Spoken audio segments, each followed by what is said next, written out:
Question है हमारा question number 13। ठीक, नेक्स्ट क्वेश्चन है हमारा क्वेश्चन नंबर 13।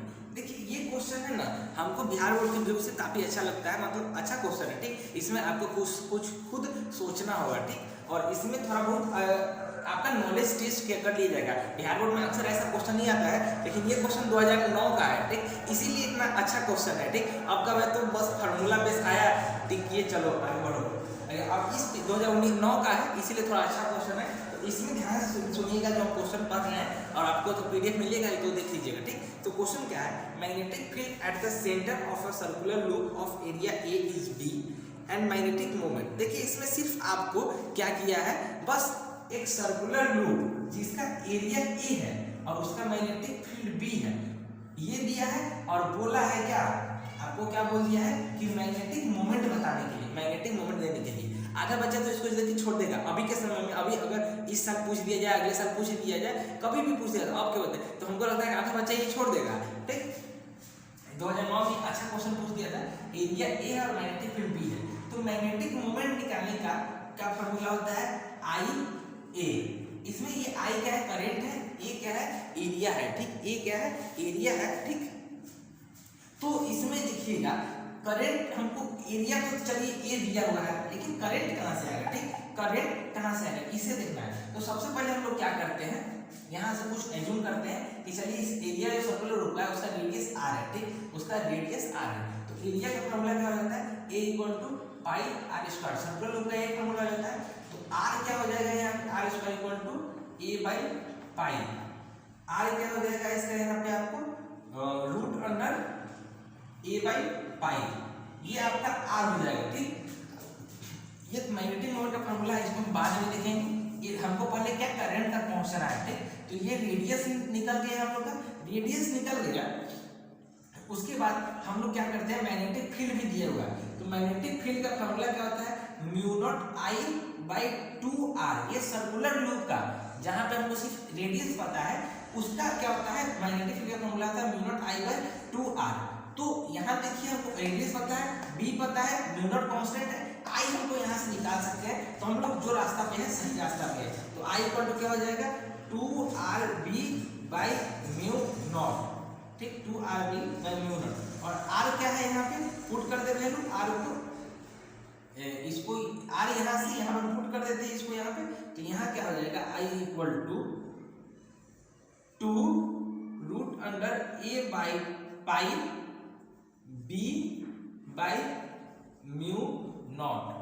थोड़ा अजीब हो गया ना, थोड़ा अजीब इक्वेशन बन गया। ये हो गया आपका करंट। ठीक, ये हो गया आपका करंट। ठीक, ये हो गया आपका करंट हो गया। अब क्या कीजिए, इसको थोड़ा मिटा देते हैं, आप लोग वीडियो खुद पॉज करके लिख लीजिए। तो ये हो गया करंट। अब हमको मैग्नेटिक मोमेंट निकालना है, तो क्या था, आई ए, तो करंट ये है 2 root under A by pi B by mu not. ठीक, उसके बाद आई तो ये हो गया, फिर एरिया एक एक्स्ट्रा आएगा। अब इसको भी मिटा देते हैं, कोई काम करना ही मेरे हिसाब से। ठीक, तो इस इक्वेशन के हिसाब से ये जो ए है, इसमें जो मेरा ए है रूट अंडर ये ए है, तो इस इक्वेशन के हिसाब से जो मेरा आएगा ये आपका 2b a mu not by root under A by pi. अब ये आंसर होगा आपका, ये होगा मैग्नेटिक मोमेंट। अब इसको जब इसको आप कीजिएगा, इसमें ऑप्शन के उस अनुसार से इसको अगर आप सही कीजिएगा, अरेंज कीजिएगा, उस ऑप्शन के फॉर्म में लाइएगा, तो आपका ऑप्शन नंबर कौन सा हो जाएगा, एक मिनट हम देख लेते हैं। 13 का आपका हो जाएगा डी ऑप्शन आपका राइट है, बिल्कुल डी ऑप्शन आपका राइट है। ठीक, ये मिनट पाई नीचे आ जाएगा, ये पे है तो ये मल्टीप्लाई होकर ये 3 पावर 1/3 होल पावर 3/2 हो जाएगा। ठीक, ये पावर 3/2 हो जाएगा। तो ऑप्शन डी इसका सही है। आप लोग इसको अरेंज कर सकते हैं। ठीक, आसान है। तो ये था क्वेश्चन नंबर 13, और ये अभी के हिसाब से बहुत हार्ड क्वेश्चन हो जाएगा बिहार बोर्ड बच्चों के लिए। ठीक, तो हमको लगता है कि आधा बच्चा इस क्वेश्चन को छोड़ देगा। ठीक, आधा बच्चा छोड़ देगा। अब क्वेश्चन नंबर 14 की बारी है, तो इसको हम जो कचरा किए हैं इसको पहले हम साफ करते हैं।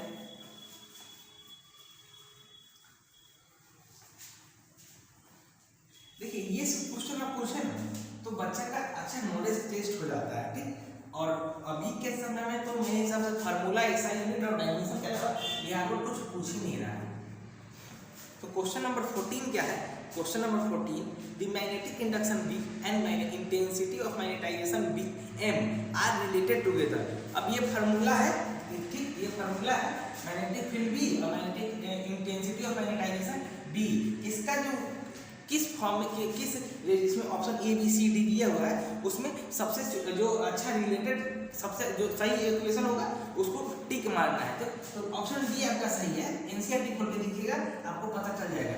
B equal to mu not H plus M, ये आपका सही इक्वेशन है ऑप्शन डी में। ये रिलेशन बस पूछा है कौन सा फार्मूला सही है B और M के लिए, तो ऑप्शन नंबर डी वाला फार्मूला बिल्कुल सही है, सही है। अब क्वेश्चन नंबर 15 का, क्वेश्चन नंबर 15 की बात। क्वेश्चन नंबर 15 क्या कहता है आपका? ध्यान सुनिएगा।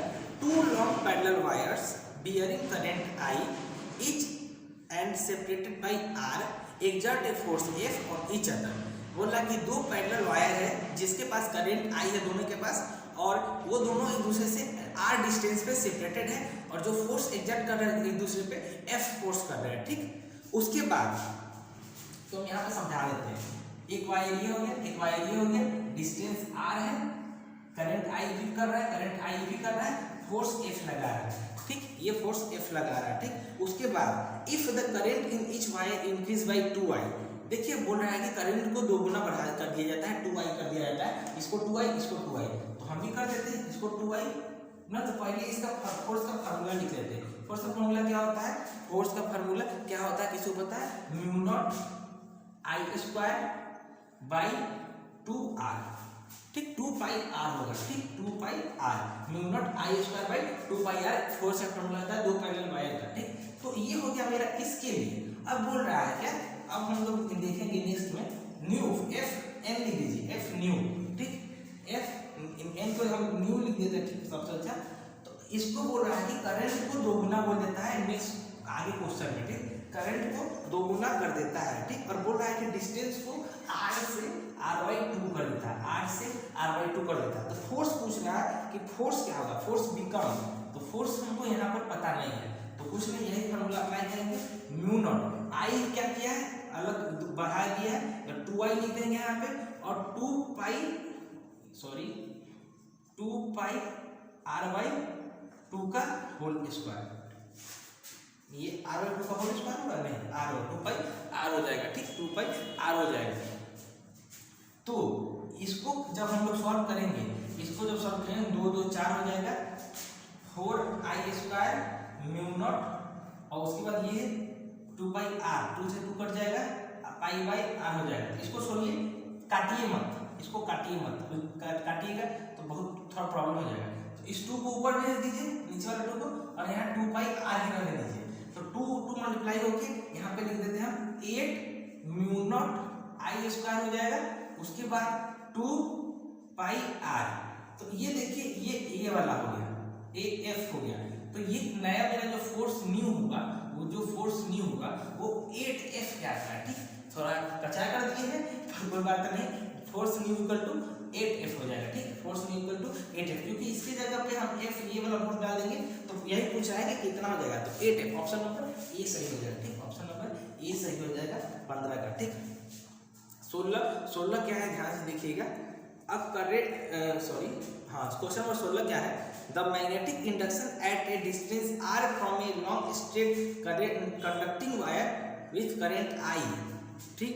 16 में कुछ नहीं है, बस फार्मूला है।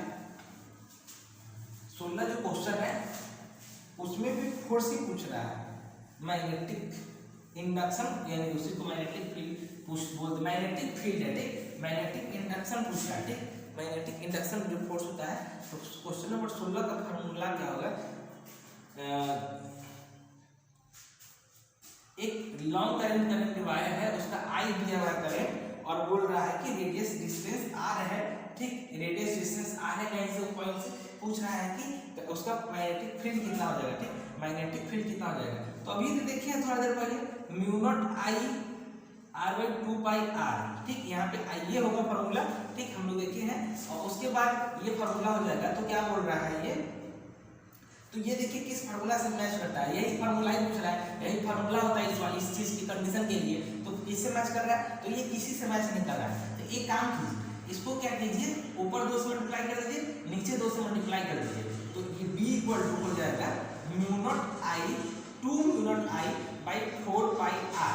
ये देखिए ऑप्शन नंबर ए से मैच कर रहा है, ऑप्शन नंबर ए से मैच कर रहा है। बिहार बोर्ड ऐसा करेगा, आपको पूछने का फार्मूला है, लेकिन क्या करेगा, देखिए फार्मूला तो ये था, आप एग्जाम में ये याद करके जाइएगा, लेकिन वहाँ पे देखिएगा ऑप्शन में तो ये है ही नहीं, तो आप कंफ्यूज हो जाइएगा। तो वहाँ कंफ्यूज नहीं होना है, शांति से एक घड़ी सांस लेना है, सोचना है कि अगर ऊपर नीचे हम दो मल्टीप्लाई कर दें तो मेरा इक्वेशन वही आ जाएगा जो पूछ रहा है, वही हो जाएगा। कांस्टेंट है, मल्टीप्लाई करने से कोई घाटा नहीं है। ठीक, आराम से मल्टीप्लाई करके आप उस फॉर्म में लाइए, एग्जाम में टिक मार के आगे बढ़िए। ठीक, उसके बाद क्वेश्चन नंबर 17, एक मिनट। ठीक, क्वेश्चन नंबर 17,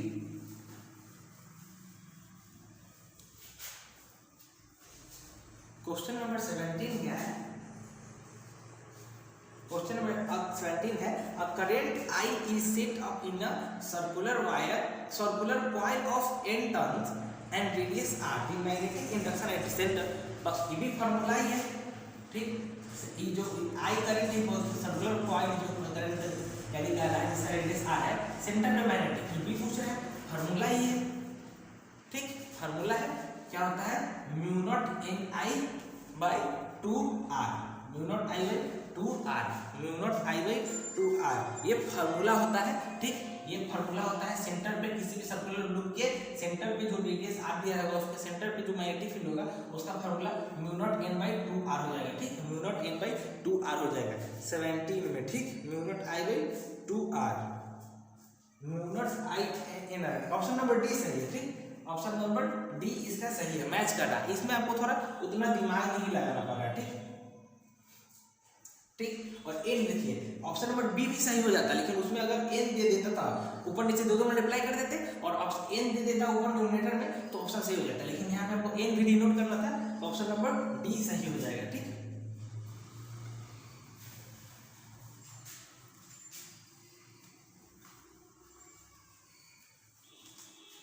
अब देखते हैं क्वेश्चन नंबर 18।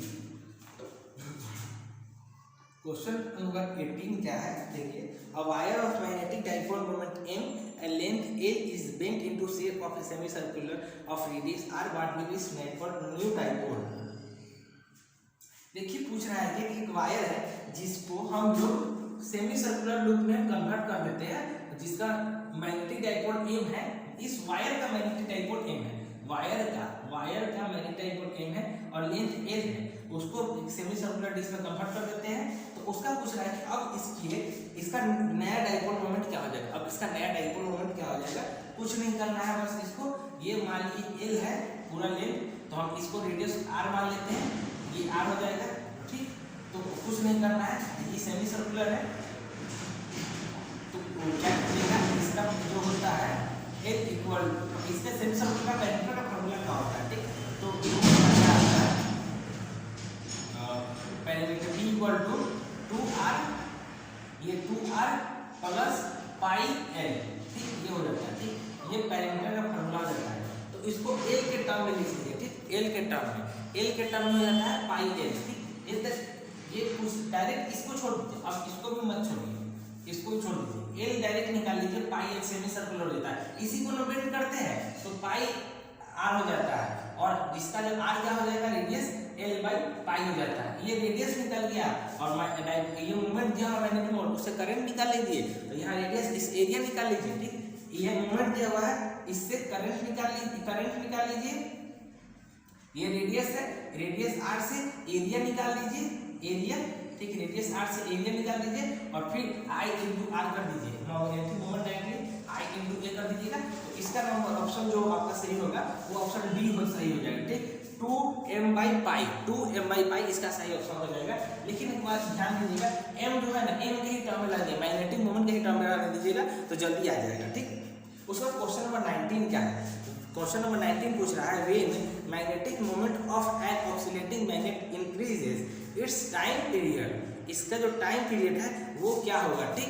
पूछ रहा है कि when magnetic moment of oscillating magnet increases. एक मिनट, इसको भी हम समझाएंगे बोर्ड पे, अच्छा क्वेश्चन है।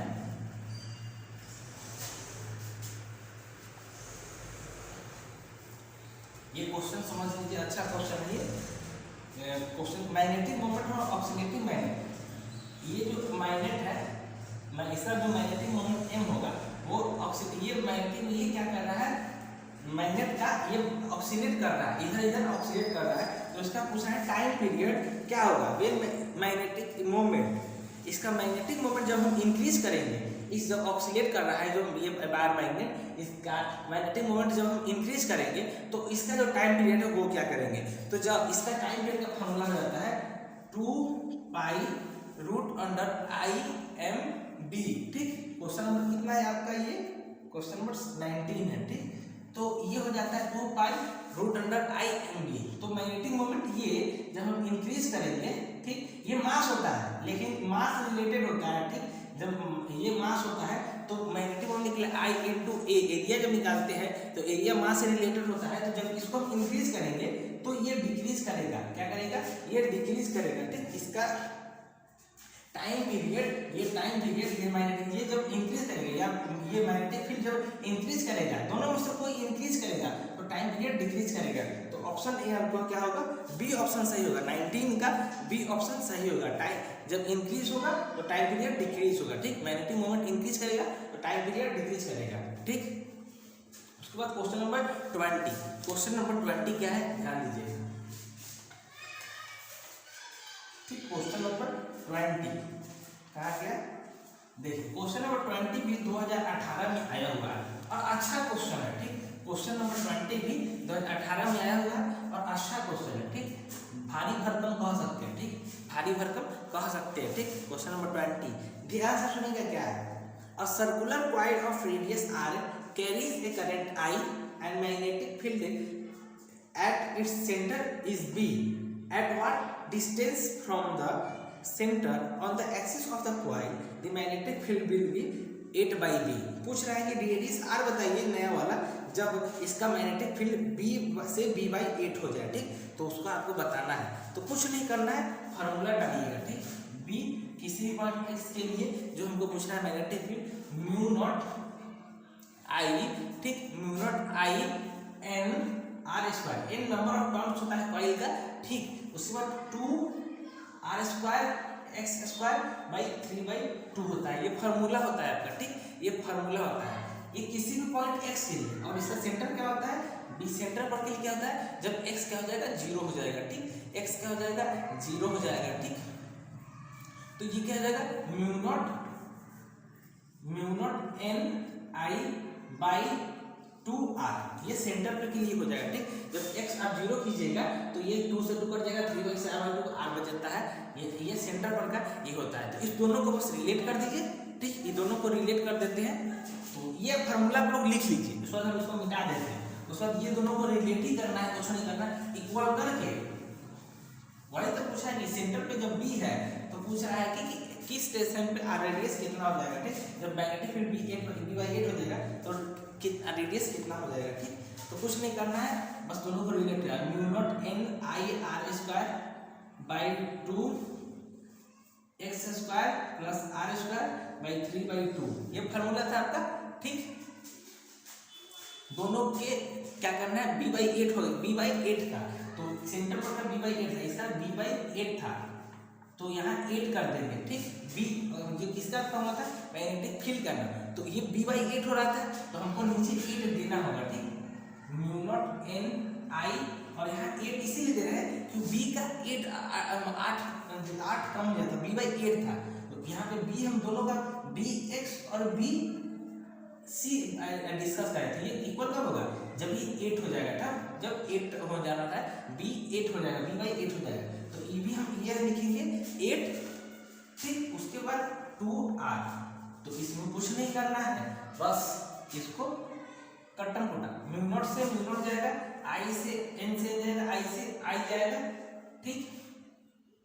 उसके बाद इसको जब आप लोग कीजिएगा, इसको जब काटिए पीटिएगा तो r² by 2 x² plus R square by 3/2 इधर हो जाएगा, ऊपर तक सब कट गया, 1/16 आर हो गया। ठीक,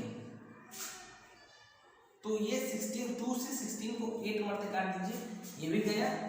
ठीक, ये भी चला गया। उसके बाद क्या कीजिएगा, ये हम अब मिटाना शुरू कर रहे हैं। ठीक, अब हम खुद मिटाएंगे। ये 8 हो गया, ये 8 हो गया, ये 2 को भी हटा दीजिए, कचरा लगा है। इसको इधर मल्टीप्लाई कर दीजिए, इसको क्रॉस मल्टीप्लाई करते हैं तो ये 8 क्यूब हो जाएगा। ठीक, और ये वाला इधर जाएगा, तो इस वाले पार्ट को बस उधर भेज दीजिए। ठीक,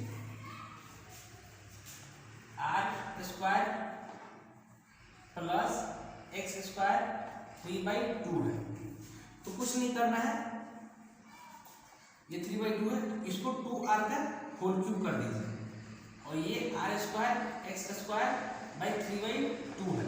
तो 3 से 3 उड़ा दीजिए पावर वाला। ठीक, 3 से 3 उड़ा दिए, तो इसको अब साफ करते हैं। ठीक, इसको साफ करते हैं, तो ये 1/2 है, 1/2 इसको जो इधर होता 1/2 है, इधर आएगा तो ये 2 हो जाएगा, ये 1/2 इधर आएगा तो 2 हो जाएगा। ठीक, 2 हो गया, इसको क्या कीजिएगा 4r स्क्वायर कर लेते हैं। ठीक, equal to r square plus x square. अब हम फिर से मिटाएंगे, इसको मिटाएंगे इस लाइन को, ये 4r square minus r square equal to x square, इसको भी मिटाएंगे इस लाइन को। आप लोग पॉज करके लिख लीजिए, 3r square equal to x r square, ये 3r स्क्वायर एक्स स्क्वायर। अब इसको क्या कहेंगे, x इक्वल टू √3r हो जाएगा। तो देखिए कौन ऑप्शन में, ये आपका x का वैल्यू आया, तो x का value equal to √3r, C option. ये जो क्वेश्चन नंबर 20 था, सॉरी क्वेश्चन नंबर 20 था, उसका सी ऑप्शन राइट होगा। ठीक, क्वेश्चन नंबर 20 का सी ऑप्शन राइट होगा, वहाँ पे 80 लिखा हुआ था, आप लोग समझ जाइएगा कि 20 नंबर क्वेश्चन था। ठीक, क्वेश्चन नंबर 21, अब इसको साफ कर देते हैं।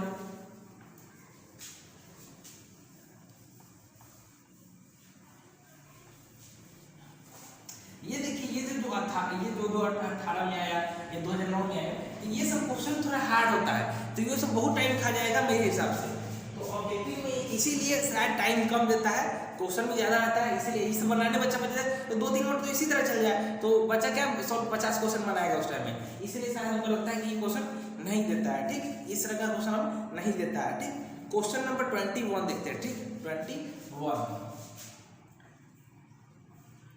if an ideal solenoid is cut in perpendicularly its length, the magnetic induction at the axis of one part will be। बोल रहा है कि एक सोलेनॉइड है, ठीक, उसको कट कर दीजिए, ये सोलेनॉइड इस तरह होता है ना, उसको परपेंडिकुलर कट कर दिया जाए तो उसके एक साइड पे मैग्नेटिक फील्ड कितना हो जाएगा, हाफ हो जाता है। ठीक, हाफ हो जाता है। ठीक, मैग्नेटिक इंडक्शन क्या हो जाता है, हाफ हो जाता है, μ0I/2 हो जाता है। आधा कट करते हैं ना, उसका मैग्नेटिक फील्ड हाफ हो जाता है। ठीक, क्या हो जाता है, हाफ हो जाता है। ठीक, उसके बाद क्वेश्चन नंबर 22, क्वेश्चन नंबर 22 देखते हैं। 21 के बाद क्वेश्चन नंबर 22,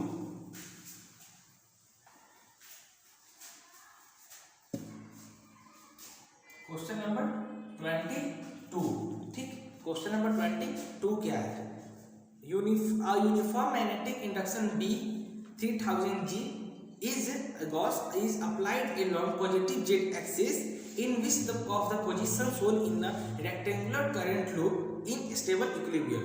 तो देखिए हमको इस क्वेश्चन में थोड़ा प्रॉब्लम है, इसीलिए हमको नहीं है, हमको इस बुक के क्वेश्चन से प्रॉब्लम है।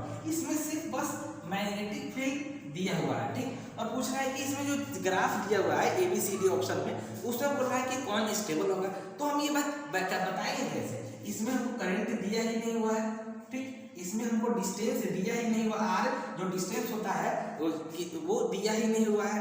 तो इसमें ये जो क्वेश्चन है आधा अधूरा है, ये भी क्वेश्चन आधा अधूरा है। जैसे क्वेश्चन नंबर कौन था, एक पीछे था, वो भी आधा अधूरा था, क्वेश्चन नंबर 6, और एक जो क्वेश्चन नंबर 22 ये भी आधा अधूरा है। इसमें आपको 2-3 इन्फॉर्मेशन और देता तब आप बता पाते कि स्टेबल कौन है और अनस्टेबल कौन है। ठीक, ऐसे आप किसी पे कमेंट नहीं कर सकते, आपको इसमें कुछ पता ही नहीं है, सिर्फ मैग्नेटिक फील्ड भी पता है, आपके इससे डायरेक्शन से थोड़ी पता कि स्टेबल है कि नहीं स्टेबल है। बहुत सारा फैक्टर पड़ता है कि करंट रेडियस क्या होता है इसके हिसाब से कि रेडियस किधर मानेंगे, डायरेक्शन में किधर निकलेगा। जब रेडियस पता हो, मतलब रेडियस मतलब डिस्टेंस पता हो, ये जो मैं डी आर की जगह हम डिस्टेंस ले लेते हैं, ये डिस्टेंस पता हो तब ना हम बताएंगे कि डायरेक्शन भी क्या है, राइट हैंड थंब रूल से, ठीक, तब ना बताएंगे। तो ये क्वेश्चन भी आधा अधूरा है, क्वेश्चन नंबर 22, इसको भी आप लोग नेगलेक्ट कीजिएगा। ये सब बुक का यही एक डेमेरिट रहता है, गेस्ट पेपर सबका यही डिमेरिट रहता है कि थोड़ा इसमें जो प्रिंटिंग मतलब जो प्रॉब्लम होते हैं इसमें वो थोड़े अजीब मतलब गड़बड़ होते हैं, पहले से जो चेक किया नहीं होता है। कुछ कुछ अच्छे, बहुत सारे अच्छे बुक सब होते हैं वो बार बार चेक करते हैं, खुद जो राइटर होते हैं बुक के देखते हैं कि यार इसमें इसका कौन देखने जाए, ज़्यादा लोग 2 महीना का यही काम ही आता है 1 महीना के लिए, ठीक। उसके बाद क्वेश्चन नंबर 23, क्वेश्चन नंबर 23, ठीक, क्वेश्चन नंबर 23, क्वेश्चन नंबर 23 क्या है, the magnetic moment of a loop M is directed at angle, कहाँ गया, angle at same angle theta with applied uniform magnetic field, magnetic induction B, the torque पूछ रहा है, torque पूछ रहा है, देखिए टॉर्क पूछ रहा है और क्या बोला है, मैग्नेटिक मोमेंट दिया हुआ है, मैग्नेटिक फील्ड दिया हुआ है, एंगल थीटा दिया हुआ है। तो इसमें तो थीटा का तो कोई ऑप्शन नहीं है, तो थीटा को नेगलेक्ट मारेंगे, मैग्नेटिक मोमेंट दिया हुआ है, बी दिया हुआ है, तो पूछ रहा है टॉर्क क्या होगा, तो टॉर्क क्या होता है M cross B, M cross B, ठीक।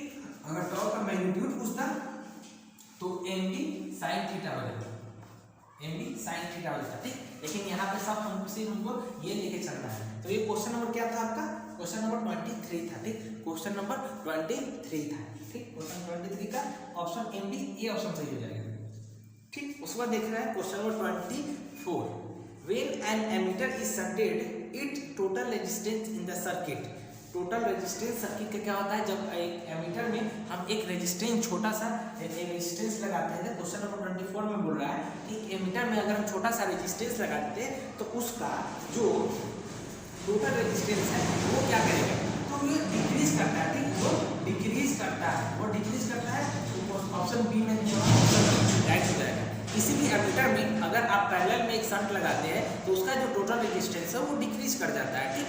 ये यहाँ तक कोई दिक्कत नहीं। चलिए अब बात करते हैं क्वेश्चन नंबर 25 का, इसको हमने मिटा देता है। Question number 25, question number 25, the force between two moving charge, the force between two moving charge, दो मूविंग चार्ज के बीच में, the force between two moving charge, दो मूविंग चार्ज के बीच में क्या होता है, फोर्स क्या होता है, ठीक, फोर्स क्या होता है, किस तरह होता है, तो इसमें बोथ, ऑप्शन ए में क्या है only coulomb force, option B में क्या है both magnetic force and electric force, और क्वेश्चन सी ऑप्शन में है न्यूक्लियर फोर्स, डी ऑप्शन में नॉन ऑफ दीज। तो ऑप्शन आप पढ़ रहे हैं तो उसमें देखिएगा जब चार्ज मूव कर रहे हैं तो उसमें दोनों फोर्स रहते हैं, मैग्नेटिक फोर्स, सॉरी यहाँ पे इलेक्ट्रिक फील्ड और बी मैग्नेटिक फील्ड, या मैग्नेटिक फील्ड बोलिए इलेक्ट्रिक फील्ड बोलिए, दोनों बात बराबर है, ठीक, दोनों फोर्स मौजूद होते हैं, मैग्नेटिक फील्ड, इलेक्ट्रिक फील्ड या मैग्नेटिक फील्ड, कोई बात बोलिए, दोनों फोर्स होना चाहिए बस, ठीक, दोनों फोर्स होना चाहिए। तो ये फोर्स क्या होगा, दोनों फोर्स होगा, दो चार्ज मूव कर रहे हैं तो उनके बीच में मैग्नेटिक फील्ड भी होगा, इलेक्ट्रिक फील्ड भी होगा, ठीक। और उसके बाद क्वेश्चन नंबर 26, क्वेश्चन नंबर 26 क्या है, a circular coil has 100 turns and each of radius 8 cm and bears a current of 0.40 ampere and magnitude of magnetic induction at its center। फिर से मैग्नेटिक इंडक्शन पूछ रहा है, फार्मूला पता है, note कीजिए भाई लोग, आंसर निकालिए, ठीक, फार्मूला पता है B = μ0 Ni by 2 pi 4 pi r, ठीक, ये आप एक 2 यहाँ या 2 pi r भी दे सकते हैं, हम इसको 2 मल्टीप्लाई करके 4 pi r वाला, आपका जो पिछला ऑप्शन में, पिछला क्वेश्चन में जो आप देखे थे 2 pi r वाली ये फार्मूला आप अप्लाई कर देते हैं, ठीक, μ0 Ni by 4 pi r, ठीक, 4 pi r, ठीक। तो ये जो फार्मूला हो जाएगा आपका, इस पर क्या कीजिएगा पुट कीजिएगा वैल्यू और आप निकालिए। तो n दिया हुआ है 100, n दिया हुआ है 100 और क्या क्या दिया हुआ है हम लिख लेते हैं पहले, रेडियस 8 सेंटीमीटर, उसके बाद दिया हुआ है करंट 0.40 एम्पियर, ठीक, कुछ नहीं पुट कीजिए, ठीक। इसमें पुट करते जाइए, आपका आंसर निकलते जाएगा। ठीक, इसमें पुट करते जाइए, आंसर निकलते जाएगा। तो म्यू नॉट का value 4 pi into 10⁻7 to n 100 दिया हुआ है। करंट कितना दिया हुआ है, फिर से देख लेते हैं, 0.40 एम्पियर और 4 पाई और आर का रेडियस 8 सेंटीमीटर में, तो इसको मीटर में चेंज कर देते हैं, तो 8 इंटू 10⁻2 हो गया। 4 पाई से 4 पाई गया, और उसके बाद इधर ये इस बार इसको सॉल्व कीजिएगा तो आपको आ जाएगा, टेंशन नहीं है। इसको 8 हो गया और इसको यहाँ पे 100 कीजिएगा, 100 से ये 100 जाएगा। सॉल्व करने के बाद आपको सॉल्व करने के बाद क्वेश्चन नंबर 26 का क्या आंसर आ रहा है, 3.14 इंटू 10⁻4 टेस्ला। 3.14 into 10⁻4 Tesla. ये जब आप सॉल्व कीजिएगा, ये जो सॉल्व कीजिएगा तो आपका कंफर्म इतना आ रहा है, कोई टेंशन वाली बात नहीं है। ठीक, सॉल्व कीजिएगा आ जाएगा। ठीक, उसके बाद क्वेश्चन नंबर 28। क्वेश्चन नंबर 28 क्या कहता है, सॉरी क्वेश्चन नंबर 26 था नहीं, हाँ क्वेश्चन नंबर 26 था ये। क्वेश्चन नंबर 26, 25 फोर्स वाला था, 26 ये वाला क्वेश्चन है। सॉल्व कीजिएगा, इतना आएगा, बी ऑप्शन सही है। इस फार्मूला पे बस पुट कीजिएगा, इस फार्मूला पे बस पुट कर देगा, आप सॉल्व कीजिएगा, बिल्कुल आंसर आ रहा है। ठीक, हम देख चुके हैं, आ रहा है। क्वेश्चन नंबर 27 इसके बाद है। ठीक, क्वेश्चन नंबर 27, इस फार्मूला में बस पुट कीजिएगा, आंसर आ जाएगा। और ये भी सही है, जितना सही है भरोसा कीजिए, हम सॉल्व नहीं किए हैं, आप लोग सॉल्व कीजिएगा, देखिए आ रहा है।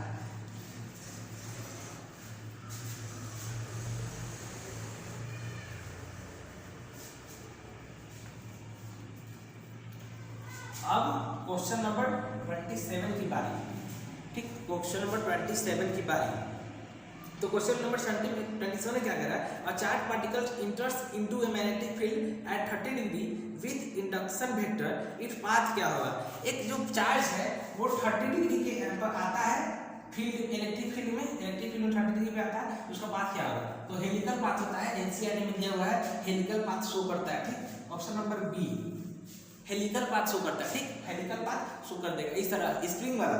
ठीक, क्वेश्चन नंबर 28 क्या है, ठीक, इसको पहले मिटा देते हैं, थोड़ा जगह मिल जाएगा। क्वेश्चन नंबर 28, ठीक, क्वेश्चन नंबर 28, क्वेश्चन नंबर 28 क्या है, the resistance of an ammeter of range 1 ampere is 0.9 omega to increase its range to 10 ampere the required shunt. एक एमीटर है जिसमें 1 एम्पियर का करंट फ्लो कर रहा है, जिसका रेजिस्टेंस 0.9 ओमेगा दिया हुआ है। अब बोल रहा है कि 10 एम्पियर कर देते हैं तो उसका रेजिस्टेंस क्या हो जाएगा। ठीक, उसका रेजिस्टेंस क्या हो जाएगा, तो फार्मूला होता है एस। ठीक, शंट निकालने का क्वेश्चन नंबर 28, क्वेश्चन नंबर 8। ठीक, शंट निकालने का फार्मूला होता है, आप लोग पढ़े होइएगा, ये इस चैप्टर का वैसे नहीं है। ठीक, ये इस चैप्टर का टॉपिक ही नहीं है, ये करंट इलेक्ट्रिसिटी का टॉपिक है। ठीक, I माइनस आई जी। ठीक, कुछ नहीं करना, करंट दिया हुआ है गैल्वेनोमीटर में, एक गैल्वेनोमीटर ये दिया हुआ है, जी दिया हुआ है।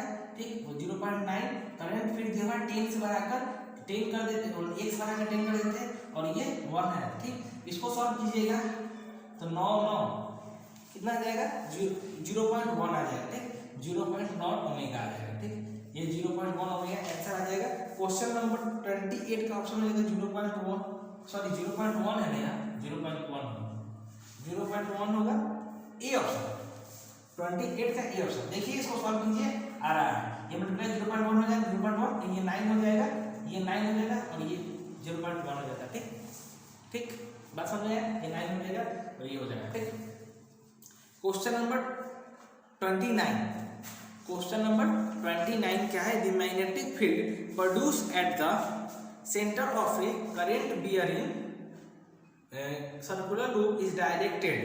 ठीक, इसमें पूछ रहा है कि मैग्नेटिक फील्ड प्रोड्यूस होता है जो सेंटर पे वो सर्कुलर लूप में, वो किस तरफ डायरेक्टेड होता है, तो किस तरफ डायरेक्टेड होता है, ऑप्शन आप पढ़िएगा। तो 29 का ये एनसीईआरटी का उसमें दिया हुआ है, तो हेलिकल पाथ वाला उसमें दिया हुआ है कि 45 डिग्री पे। ठीक, 29 normal principal, sorry normal principal, ये जो आपका ये है वो तो जब हेलिकल पास हो करता है, ये नॉर्मल टू दी प्लेन होता है, ये नॉर्मल बीच से बीच होता है, ठीक, सेंटर के बीच सर्कुलर ग्रुप के बीच में एक नॉर्मल होता है इस तरह का, और बीच में एक नॉर्मल होगा तो वो हो जाता है, ठीक। जब ये थ्योरी वाला है तो आप लोग देखिएगा एनसीईआरटी लाइन बाय लाइन पढ़िएगा तो ऑप्शन नंबर बी आपको मिल जाएगा, ठीक।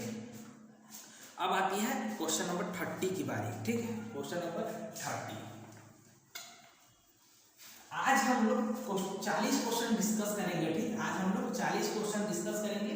उसके बाद आज जो नेक्स्ट क्वेश्चन बचेगा, इसमें बहुत सारा क्वेश्चन है, 2 चैप्टर आ जाता है लगभग मानते हैं, तो उस जो बचेगा वो नेक्स्ट वीडियो में, ठीक। ये जो नेक्स्ट वीडियो में आएगा, ठीक। तो क्वेश्चन नंबर 30 क्या है, 2 thin parallel long wire are at a mutual separation of 1 meter and each bear current I. If the force of the one wire due to other per length 1 meter is 2 into 10 power minus 7 Newton, then the value I is by definition equal to। देखिए 2 parallel wire है, current question कुछ दिया हुआ है, ठीक। Current दिया हुआ है दोनों में और I दिया हुआ है और 1 मीटर के डिस्टेंस पे है, 1 मीटर के डिस्टेंस पे है और बोल रहा है फोर्स दिया हुआ है, ठीक। फोर्स दिया हुआ है 2 into 10 power minus 7 न्यूटन। तो आपको बस कुछ नहीं, फार्मूला पुट करना है और निकाल लेना है। 2 वायर वाला पहला वायर के फोर्स कितना होता है, तो फोर्स इक्वल टू क्या हो जाता है, mu naught I square by 2 pi r। ये फार्मूला पुट कीजिएगा, आ जाएगा। सॉल्व कर देते हैं। 2 into 10 power minus 7 फोर्स है, म्यू नॉट 4 पाई 2 10 power minus 7 हो जाता है। I नॉट तो I निकालना है 2 पाई r। तो ये 2 को नीचे में देते हैं, ये 2 को नीचे में देते हैं, ये 4 हो गया, 4 पाई कट गया और ये -7 से -7 कट गया। r क्या है, r मेरा क्या है, r 1 दिया हुआ है, तो 1 को इधर भी देंगे तो r I square equal to 1 हो जाएगा। तो I करंट कितना हो जाएगा, 1 हो जाएगा, 1 एम्पियर करंट हो जाएगा, ठीक। 1 एम्पियर करंट हो जाएगा, 30 का भी हो जाएगा, ठीक। 30 का भी हो जाएगा। देखिए कैसे आया, ये फोर्स का फार्मूला आता है, म्यू नॉट का वैल्यू होता है 4 पाई कितना हुआ -7 I स्क्वायर, या और उसके बाद नीचे क्या है 2 पाई r, r की जगह 1 पुट कर दिए और ये 2 को नीचे किया, 4 पाई से 4 पाई कट गया। तो उसके बाद ये 1 है, तो 1 तो कुछ मतलब नहीं है, 1 1 होता है, तो 1 इक्वल टू आ गया I स्क्वायर इक्वल टू 1। तो I क्या हो जाएगा आपको, I इक्वल टू 1 एम्पियर हो जाएगा, ठीक। बहुत आसान क्वेश्चन है, इस फार्मूला पुट कीजिएगा, वैल्यू पुट कीजिएगा, जो दिया हुआ आ जाएगा, आसान क्वेश्चन है। अब क्वेश्चन नंबर 31, ठीक। क्वेश्चन नंबर 13 क्या है, the permeability mu of A ferromagnetic substance. एक बार हम इसको साफ सुथरा कर लेते हैं, ये ठीक है, आप लोग आ जाएगा, इस फार्मूला पुट कीजिएगा। तो हम सॉल्व भी करके दिखा दिए हैं, जिसको समझ में आया है फिर से वीडियो को पॉज करो, थोड़ा स्पीड में है क्योंकि वीडियो लंबा चल जाता है, इसीलिए थोड़ा स्पीड में कर रहे हैं। और आपके पास ऑप्शन है, आप लोग वीडियो को रिपीट करके बार बार देख सकते हैं, ठीक। Question number 31, question number 32, question number 33, question number 34, question number 35,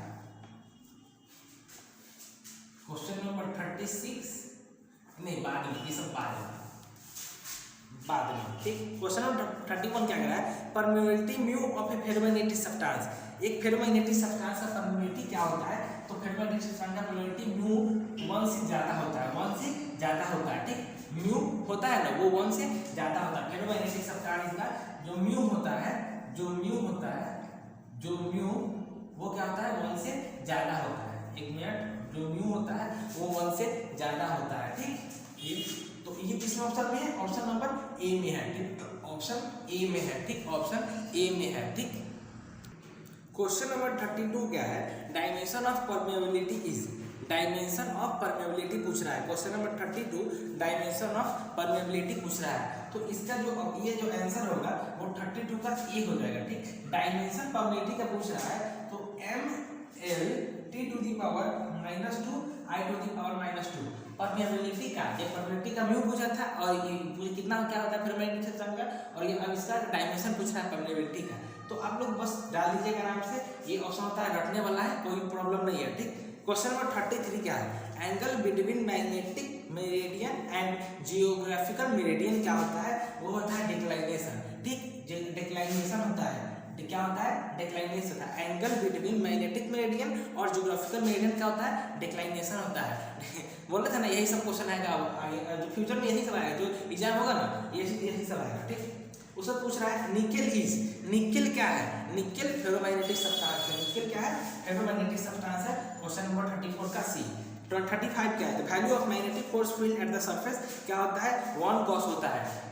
earth surface पे जो मैग्नेटिक फोर्स होता है ना, अर्थ सरफेस पे मैग्नेटिक फोर्स 1 गॉस का होता है। क्वेश्चन नंबर 1 का 1 गॉस होता है। ठीक, 35 का 1 गॉस होता है। ये सब देखिए बहुत ही फालतू सवाल सब है मेरे हिसाब से। ठीक, अब ये 12th के बच्चा सबसे ये सब डिफिनीशन पूछ रहा है, ये सब जनरल नॉलेज वाला सवाल से पूछ रहा है। ठीक, मतलब आप थ्योरी पढ़ के जाइए, ऑप्शन पढ़िए और मार दीजिए, ऑप्शन टिक मार दीजिए। पर ठीक है जो है तो ठीक है। 37, उसके बाद 36, 37, 38, 39, क्वेश्चन नंबर 40। तो क्वेश्चन नंबर 36 देखते हैं। कॉपर इज, अब पूछ रहा है कॉपर क्या है? कॉपर पैरामैग्नेटिक सब्सटेंस है भाई। Copper paramagnetic, option A paramagnetic substance है। इससे पूछ रहा है कॉपर क्या है? पैरामैग्नेटिक सब्सटेंस है। ठीक, liquids and question number 37, question number 37, liquid and gases fluids are not, क्या होते हैं? जो लिक्विड होते हैं, गैस है, लिक्विड गैस होते हैं, वो फ्लूइड के वो क्या नहीं होते हैं? यहाँ पूछ रहा है आर नॉट, तो वो फेरोमैग्नेटिक सब्सटेंस नहीं होता है। 37 का ए हो जाएगा, इसका भी ए हो जाएगा। क्या होता है? फेरोमैग्नेटिक सब्सटेंस पूछ रहा है कि फेरोमैग्नेटिक सब्सटेंस होते हैं कि नहीं होते हैं, तो ये नहीं होते, फेरोमैग्नेटिक सब्सटेंस नहीं होते हैं। अब उसके बाद if the magnet is cut into n parts parallel to the length then magnetic moment, अब किसी भी मैग्नेट को हम n पार्ट में कर देंगे परपेंडिकुलरली पैरेलल में, तो वो क्या होता है? m by n हो जाता है, उसका आधा n टर्न हो जाता है। ठीक, अगर एक बार काटते हैं एक बार होता है, 2 बार काटते हैं 2 हो जाता है, 3 बार काटते हैं 3 हो जाता है, 4 बार काटते हैं तो 4 हो जाता है मैग्नेटिक मोमेंट। ठीक, इसका भी ऑप्शन ए। 36, 35, 7, 38 सबका ए ऑप्शन है। ठीक, अब क्वेश्चन नंबर 39, क्वेश्चन नंबर 39 क्या है? टू कन्वर्ट एक galvanometer into ammeter we join, हम लोग क्या करते हैं? एक गैल्वेनोमीटर को एमीटर में ज्वाइन करते हैं। क्या करते हैं? लो रेजिस्टेंस को पैरेलल में ज्वाइन कर देते हैं। किसी भी गैल्वेनोमीटर को एमीटर बनाने के लिए क्या करते हैं? लो रेजिस्टेंस को पैरेलल में जोड़ देते हैं। तो ये किस ऑप्शन में है? ये ए ऑप्शन में है। वाह, ये भी ए ऑप्शन में है, ये भी ऑप्शन। आप लोग एग्जाम में भी यही करके आइएगा, ए मार के चलाइएगा। ठीक, ए मार के चलिएगा। क्वेश्चन नंबर क्या था? 39। ठीक, क्वेश्चन नंबर 40 क्या है? A charge moving with uniform velocity, charge जो मूव कर रहा है यूनिफॉर्म वेलोसिटी से, वो क्या होगा? Option A only an electric field, only magnetic field, electromagnetic field, D none of this. तो एक चार्ज जो मूव करता है, यूनिफॉर्म वेलोसिटी से, तो वो क्या हो जाएगा? उसके चार्ज है तो इलेक्ट्रिक फील्ड होगा, और वेलोसिटी से मूव कर रहा है इलेक्ट्रिक फील्ड में, मैग्नेटिक फील्ड क्रिएट करेगा। तो option number C electromagnetic field हो जाएगा। ठीक, इलेक्ट्रोमैग्नेटिक फील्ड हो जाएगा। ठीक, इलेक्ट्रोमैग्नेटिक फील्ड हो जाएगा। ठीक, तो ये हम लोग आज जितना 40 क्वेश्चन डिस्कस किए, आगे वीडियो लंबा हो जाएगा, इसीलिए हम बाकी का क्वेश्चन नहीं बता रहे हैं। नेक्स्ट वीडियो में आपको सेकंड पार्ट में या थर्ड पार्ट में मिल सकता है कि ठीक, ये थर्ड पार्ट में आपको जरूर मिलेगा। सारा क्वेश्चन जो हम लोग 40 डिस्कस किए, 80 क्वेश्चन लगभग जितना क्वेश्चन होगा हम लोग सारा डिस्कस करेंगे, कोई प्रॉब्लम नहीं है। और उसके बाद हम लोग देखेंगे कौन कौन इंपॉर्टेंट टॉपिक्स है, उसी वीडियो में देख लेंगे कौन कौन इंपॉर्टेंट टॉपिक्स है। और ये सब आप लोग देखिएगा, कोई कुछ समझ में नहीं आए तो कमेंट कीजिएगा कि हमको ये डाउट है, हम उसको आपको डाउट उसी में मैसेज करके आपको रिप्लाई दे देकर, कमेंट का रिप्लाई देकर आपको सारा सोल्यूशन बताएंगे। ठीक, और वीडियो को लाइक कीजिए, सब्सक्राइब कीजिए और सब शेयर कीजिए, सबके साथ शेयर कीजिए। ठीक, चलिए, तो थैंक यू एवरीवन।